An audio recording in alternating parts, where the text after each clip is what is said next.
Welcome to Visual Studio to AWS Containers, step by step. In this presentation, we're again finding the shortest route to Linux containers through Visual Studio. This particular path is a well-trodden one because in the DevOps Handbook, for instance, Etsy, Nordstrom, Google and Facebook are all described as using this exact same method. The landscape for our project has been discussed in many other different videos. This is a fantastic slide for managers, but doesn't help us as engineers who are trying to build, so let's do that. The tools we need to be looking at are Visual Studio, GitHub, Jenkins and Docker, ECR and ECS. To get from nothing to containers requires an understanding of 10 technical steps. Let's talk about bare metal considerations. It's worth mentioning that the i3.metal is a huge beast with many processors and a huge amount of memory, and is the only AWS bare metal machine. Once you sign up with Packet, their easy to use admin screen shows you your RDP link and your public IP address. Take note of these and connect, and you're on your virtual machine. One of the things that Packet insists on, even with Windows, is to create an SSH key. And the slide's very important because the way their admin screen's set up. If you take PuTTyGen and the paragraph on the left at the top and copy everything in that area and paste it over, it will work quite quickly. Their descriptions aren't particularly useful, so this is a relevant slide. Next, we need to be able to port out of the 2016 Windows box. So even if you use your own box or another cloud provider, Server 16 is block happy, will block everything.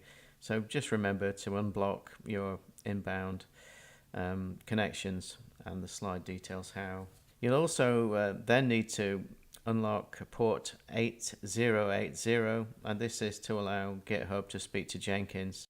The next thing you need to do is to install 4 items on your bare metal machine, and this includes Git, Docker, Jenkins and AWS CLI command line interface. The AWS command line interface allows you programmatic access to AWS. Once you can ping your machine from your desk, you should install these 4 main tools. You can install AWS CLI from the link which is contained at the bottom of this video. The first thing you need to do in order to enable programmatic access is to go into IAM and create a programmatic access credential. You'll need this as it's going to form the link or the bridge to ECR and ECS. Remember to install Jenkins for Windows. Git requires the 64-bit edition, and both links are provided at the bottom of this video. Docker Desktop is needed, again the Windows edition. All of these go to the bare metal machine at Packet. All of these need to be installed with default values, and we'll configure these in a few minutes. Before we do that, Visual Studio and GitHub needed to be added on to. GitHub really benefits from Visual Studio tools, allowing 2-click pushes to take place. We strongly recommend that you add it on to Visual Studio 2017. Configuration. On the Packet machine in Jenkins, go to Manage Jenkins Global Tool Configuration. Ensure git.exe is referenced on the correct path on the local machine. Trace the path using File Explorer and rename the Jenkins Git path if necessary. In GitHub, add credentials which are the same as those in your GitHub account. That is, to use the username and not the GitHub email login and the GitHub password. Use Jenkins credentials to add these to Jenkins. You can copy a link from clone or download in GitHub and paste this into Jenkins to test for access. If it goes red, you have a login detail problem or your path is incorrect. In GitHub, add a webhook and use the Packet server name to reference the GitHub webhook. The green check shows a valid connection. You might want to go back a few slides if you have a red triangle in the bottom of your screen, because you won't have port 8080 access into your Jenkins box on the bare metal machine. You'll also need a proxy email account to push messages from the Cloud Packet account to your internet email systems. Make a note of the account name and credentials for email plugins. Configure Jenkins. We've already looked at GitHub links and credentials, as well as Git local configuration. Within each Jenkins job, also make sure that the GitHub trigger is selected. and Windows build steps need to be added where necessary. You might want to create a script folder and ensure that the scripts and executables you use are up to date. In your code window in Jenkins, you can add executable steps. Note the Docker commands here in green, which point to the ECR AWS component, which we'll look at in a few minutes. Configure AWS credentials. Add in your region, table, and access key ID and secret access key. These will be encrypted and put on a local machine in packet. As you can see, the last 4 characters of the 2 credentials are at the top and are masked. We're halfway there. We still need containers and there's still some more configuration to do, but we're going to dive in and create our first small project as developers. It's useful to be a developer, but if you're not, it doesn't matter. We're going to do a very simple project.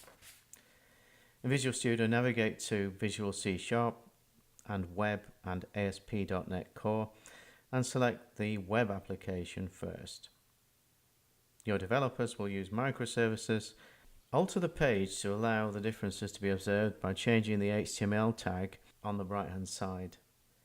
Finally, we've altered the page to allow the differences to be observed, and we're going to press commit and push, which will allow us to get to a place where it requires a new repository. Just click on the Git icon and it will ask you which account you want to select, and it will then ask you to confirm that that's the repository, and it will create and push the file. Another thing we need to do is alter the Docker file. Now, Microsoft dropped the ball on this one and admit to it, and in the middle of the screen you'll see in green 2 lines within the Docker file which we've added, and they are to port out from the container system. These are very important, and you can't go beyond 32,000. If you look at their ephemeral addresses, anything below 32,000 is allowed, but above it it's not allowed, or it won't be referenced. And so if you put 40,000 in there, it just won't be referenced. So you'll need to put in exactly that text. Again, this is at the bottom of the video, but you will need to alter your Docker file. If you look at the path at the top of the screen, you'll see where the path is, and you'll need to make a copy of that Docker file and elevate it to the folder above, to the root folder of that project. And this is so that our Dockerfile command can view the standard path which it's expecting. And this goes for all versions of Visual Studio up to date. The one after, I think it's February 2019, they promised that they've got rid of this bug where you have to do a manual entry on the Docker file. So believe it or not, we've actually installed all of the tools and we've done all of the basic configuration to allow the container system to receive files. ECR and ECS now need to be set up. ECR is the repository and is the counterpart to on-premises repositories or things like Docker Hub.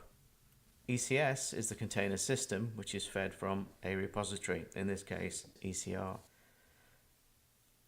In ECR, create repository, create a name, make a note of the repo name and of the namespace preceding it. Create a cluster, select Linux on the right, name the cluster and create it.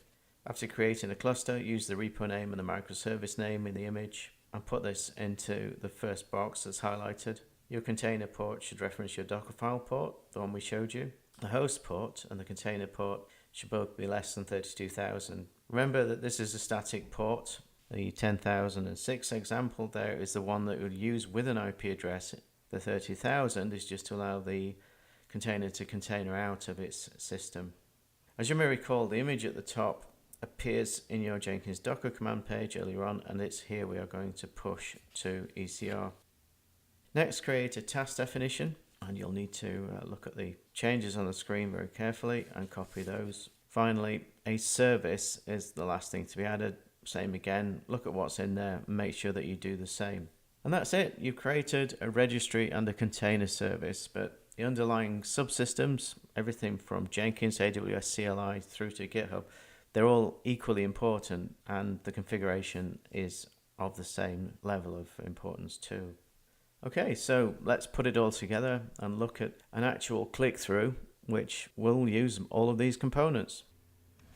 Okay, so on the right hand side I've got the current container. On the left I'm altering the text so that we can see that in the new container.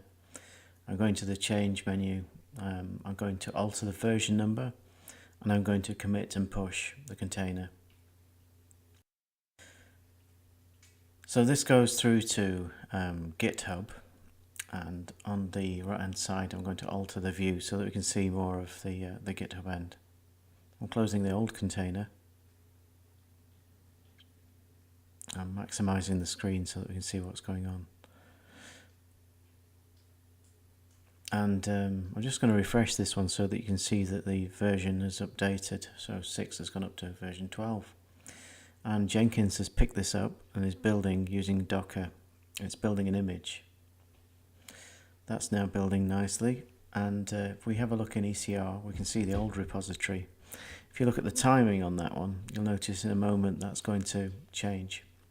So as soon as the Docker build finishes, which it has done, if we go back into ECR, there is a bug in this. If you click off on to EKS or ECS, then go back into the repository, you'll see the update, but if you try the refresh button, it won't happen. As you can see now, I've done that and it has happened. We've updated the image, which is good. There's not a lot to see in ECS.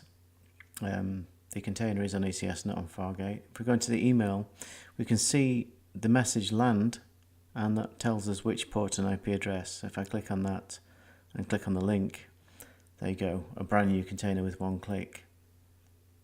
Thank you.